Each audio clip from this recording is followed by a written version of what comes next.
social মিডিয়ায় video আপনারা দেখবেন বিশাল একটা বড় ভিডিও ভাইরাল হচ্ছে সেটা কি হায়দ্রাবাদের কোন একটি জায়গায় হায়দ্রাবাদের কোন একটি জায়গায় কিছু মুসলমান মহিলারা পার্কে গিয়ে নামাজের সময় হয়ে গিয়েছিল বলে নামাজ পড়েছে কিন্তু ভাই বাবাজিরা তারা যখন ওখানে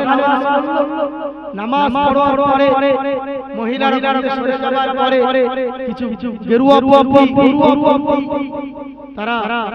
দৌড়ে দৌড়ে গোমূত্র পেশাব নিয়ে চলে গরুর পেশাব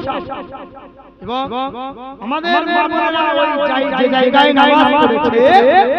সেই জায়গায় তারা ওই গোমূত্র দিয়ে ধুয়ে ধুয়ে ধুয়ে ধুয়ে পরিষ্কার করে দিলেন আর তাদের মধ্যে ব্যাপার হলো যে মুসলমান আজকে কানে নামাজ পড়ছে আচ্ছা ভাই আপনারা বলুন এটা কি সম্ভব আমাদের মসজিদ হতে গেলে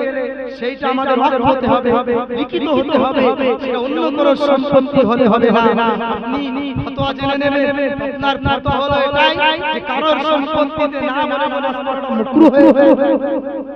মুসলমানের কাণ্ড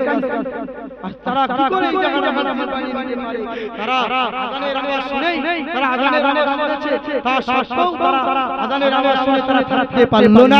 ওই জায়গায় নামাজ পড়লো আর গরুয়া পন্থীরা তারা গোমূত্রে সেই জায়গাটা দিয়ে আর বলবো এই জায়গাটা আমরা পাক করে দিলাম তাহলে মুসলমানরা